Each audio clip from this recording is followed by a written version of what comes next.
Assalamu alaikum students. How are you grade 8?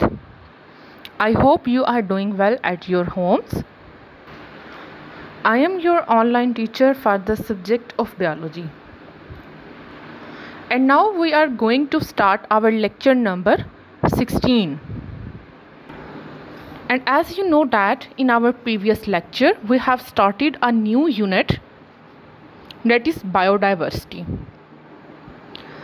So students, recall the definition of biodiversity. What is biodiversity? Bio means life and diversity means variety of living organisms.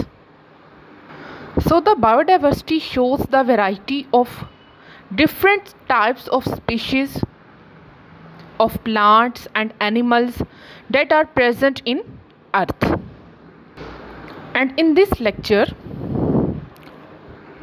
our topic of discussion is importance of biodiversity.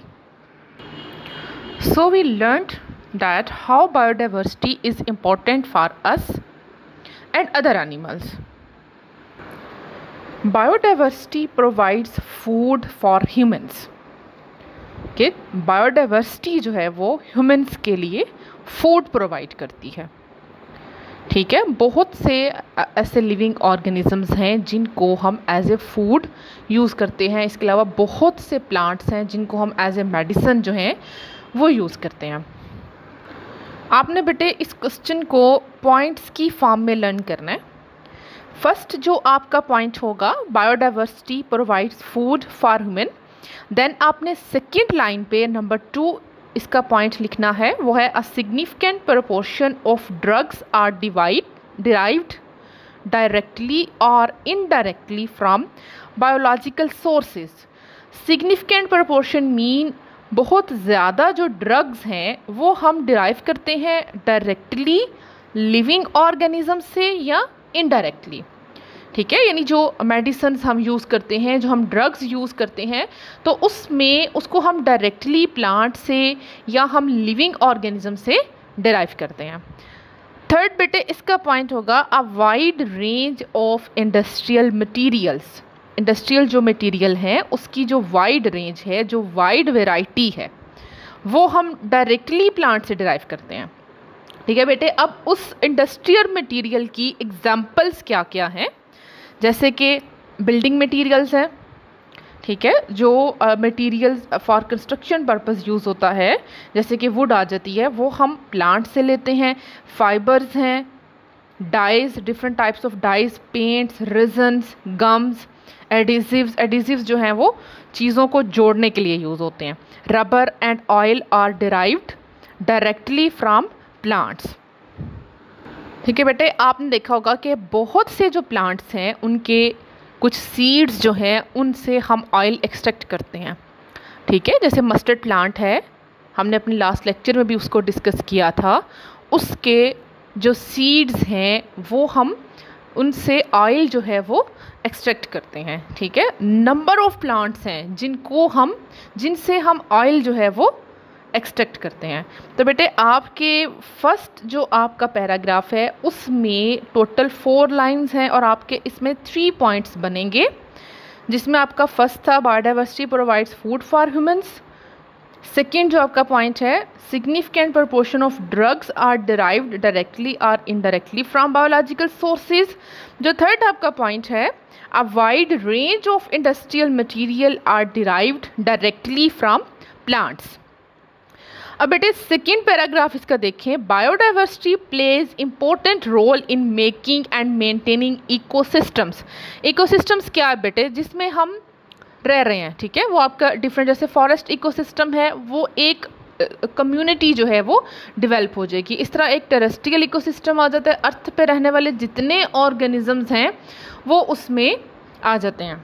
के means different communities मिल के एक ecosystem बनाती है. Ecosystem में different variety of species जो है वो present होती है. तो बायोडाइवर्सिटी उसको मेंटेन करने में अहम पार्ट जो है वो प्ले करती है. It plays a part in regulating the chemistry of our atmosphere and water supply. इसके अलावा जो बायोडाइवर्सिटी है वो हमारे एटमॉस्फेयर की केमिस्ट्री को भी रेगुलेट करती है और वाटर सप्लाई को भी। अब बेटे एटमॉस्फेयर को कैसे रेगुलेट करती है?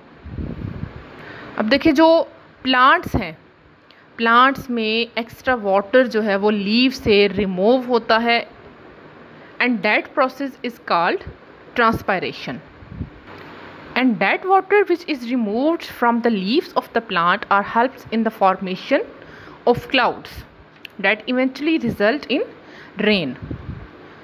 And second major part that a plants or forest plays in regulating the chemistry of atmosphere is that they remove carbon dioxide from the atmosphere by the process of photosynthesis.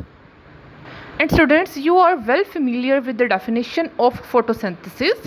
It is the process through which plants can absorb carbon dioxide from the air and chlorophyll already present in the leaf, and they can form glucose in the presence of the sunlight, so that extra carbon dioxide is removed from the atmosphere, and the product of the process of photosynthesis are oxygen, which is released in the atmosphere. Biodiversity is directly involved in recycling nutrients and providing fertile soils. अब जो biodiversity है बेटे वो nutrients को continuously recycle करती हैं। Recycle means क्या है बेटे कि वो न्यूट्रिएंट्स को रिसाइकल करती हैं ताकि वो अगेन एंड अगेन उनको यूज़ किया जा सके। जैसे कार्बन है, carbon in the form of carbon dioxide becomes the part of the plants, and when different organisms which feed on the plants they can utilize that carbon dioxide, and after the death of dead plants or animals, decomposers remove the usable materials that can be further used in the atmosphere. अब बेटे इस तरह से जो nutrients हैं, nitrogen है, water है, जितने भी न्यूट्रिएंट्स हैं वो कॉन्टीन्यूसली रिसाइकल होते रहते हैं ड्यू टू बायोडाइवर्सिटी, और वो जो सॉइल है उसको फर्टाइल बनाते हैं। फर्टाइल मीन होता है बेटे जरखेज़, सॉइल को जरखेज़ करते हैं for further plantation and cultivation. So बेटे फर्स्ट पैराग्राफ में भी आपके 3 पॉइंट्स हैं, जो आपका सेकेंड पैराग्राफ है उसमें भी आपके 3 पॉइंट्स हैं। फोर्थ वन जो था वो biodiversity plays important role in making and maintaining ecosystem. Fifth one is it plays a part in regulating the chemistry of our atmosphere and water supply, and the sixth one is biodiversity is directly involved in recycling nutrients and providing fertile soils. तो बेटे आपके इस paragraph में, इस topic में आपके total 6 points बनेंगे, और आपका क्वेश्चन भी होगा असाइनमेंट में इससे रिलेटेड, जो आपने उसको सॉल्व करना है, और आपने बेटे इन पॉइंट्स को अच्छी तरह से लर्न करना है। I hope that you can understand that how biodiversity is important for us. So our today's lecture ends now. See you in the next lecture. Till then, Allah Hafiz, God bless you.